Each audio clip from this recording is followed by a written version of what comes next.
है मसीह का प्यारा वचन, ये है वचन प्यारा।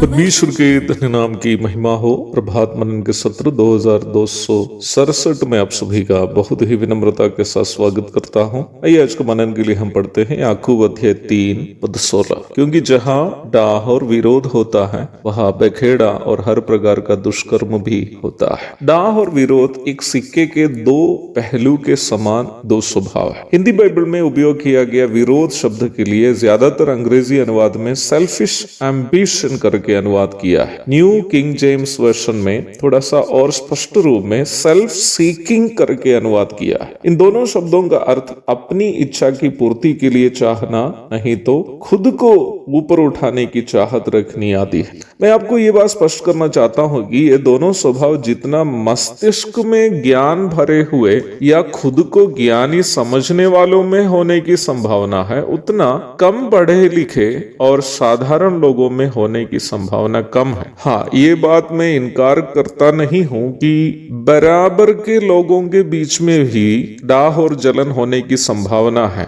बराबर के लोगों में से किसी एक व्यक्ति दूसरों से अधिक ऊपर उठता हो, अधिक सौभाग्यताएं प्राप्त करता हो, तो जिनको उतनी सौभाग्यताएं नहीं मिली है उनको उस व्यक्ति से जिन्हें अधिक सौभाग्यताएं मिली है डाह और जलन उत्पन्न होने की संभावना है। तब भी वो उतना खतरनाक होने की संभावना कम है। परंतु जितने मस्तिष्क में ज्ञान भरे हुए लोगों के अंदर या खुद को ज्ञानी समझने वालों को अंदर ये समस्या होने की संभावना है, उतना अन्य लोगों में इसकी संभावना कम है। मैं उसके लिए एक उदाहरण बोलना चाहता हूँ। मान लीजिए कि एक स्थानीय कलीसिया में दो प्रचारक नहीं तो दो बाइबल शिक्षक है। उसमें पहला व्यक्ति को हम ए करके नाम देंगे और वो ए जो है बाइबल में कई डिग्रियां लिए हुए हो और कलीसिया के अन्य सदस्यों के द्वारा उन्हें एक ज्ञानी के रूप में मानते भी हो। दूसरे व्यक्ति को हम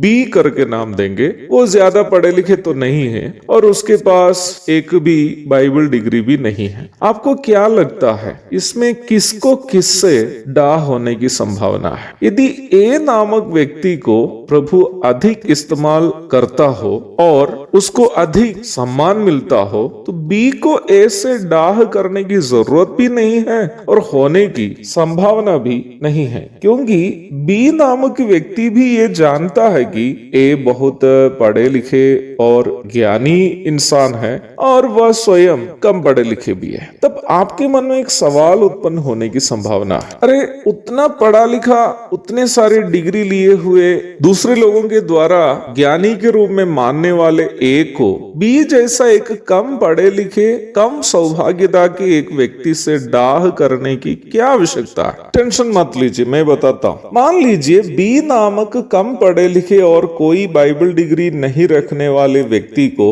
प्रभु ए से अधिक इस्तेमाल करे और ए के समान या ए से अधिक लोगों से सम्मान मिलने लगे या ए को लगे कि बी भी अपने साथ बराबरी करने लगा है, वहां ए नामक व्यक्ति को बी नामक व्यक्ति से डाह शुरू होने लगेगा। मसीह दुनिया में व्यापक रूप में फैला हुआ एक पाप है डाह। डाह का दूसरा पहलू है विरोध अथवा दूसरे से ज्यादा अपने आप को ऊंचा करने के उपलक्ष्य में दूसरे को बदनाम और बर्बाद करने की कोशिश। यदि आप में डाह है तो आपके अंदर विरोध की भी मानसिकता अवश्य होगी। ये बात को साबित करने के लिए हमारे प्रभु यीशु मसीह का जीवन ही काफी है। आप सभी ये जानते हैं कि हमारे प्रभु यीशु मसीह का पैदाइश एक गरीब बढ़ई के घर में हुआ था और प्रभु अपने 30 वर्ष तक के जीवन को एक साधारण बढ़ई के रूप में ही गुजारा भी था। मत्ती 13:55 और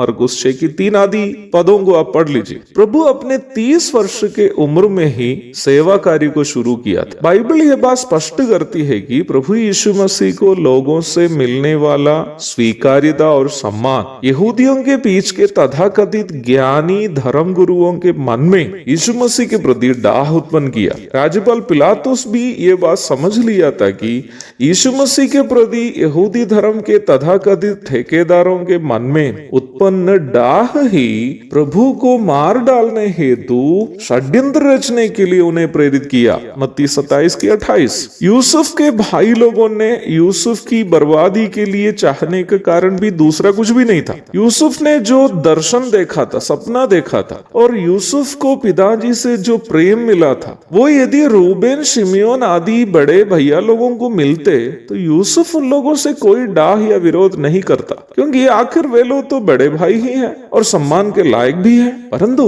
निम्न प्रेम और सम्मान यूसुफ को मिलने लगा, छोटा भाई को मिलने लगा, तो उसके बड़े भाई लोग ये बर्दाश्त नहीं कर पाए। वे लोग यूसुफ से डाह करने लगे, और डाह विरोध में तब्दील जब हो गया तो वे लोग उसका नाश देखना चाहे। डाह और जलन मसीह दुनिया को धीरे धीरे बर्बाद करने वाला एक धीमी जहर अथवा स्लो पॉइजन है। हमें इस संबंध में सबसे प्राथमिक रूप में जानने की बात यह है कि हमारे मन में उत्पन्न डाह की मानसिकता दूसरे के लिए जितना घातक हो सकता है, उससे अधिक हमारे ऊपर घातक हो सकता है। नीतिवचन की पुस्तक में डाह को बोन कैंसर से तुलना करके बताया। यहूदी धर्मगुरुओं ने यीशु मसीह को तो क्रूस पर चढ़ा ही दिए, क्योंकि ऐसा होना परमेश्वर की योजना भी थी। पर हम ये नहीं भूलना है कि यीशु मसीह को क्रूस पर चढ़ाने के परिणाम स्वरूप यहूदियों को लगभग 2000 वर्षों तक समस्याओं को, परेशानियों को, दंड को झेलना पड़ा था। इतिहास बोलने के लिए समय आप पर्याप्त होने के कारण मैं उसके लिए साहस करना अभी नहीं चाहता। हमें डाह नामक इस खतरनाक पाप से बचना हमारी ही अनिवार्यता है, लेकिन कैसे? प्रभु दया करे, उसकी चर्चा हम कल करेंगे। तब तक के लिए आपसे विदा हो जाता हूँ। प्रभु आप सबको आशीष दे। आमीन।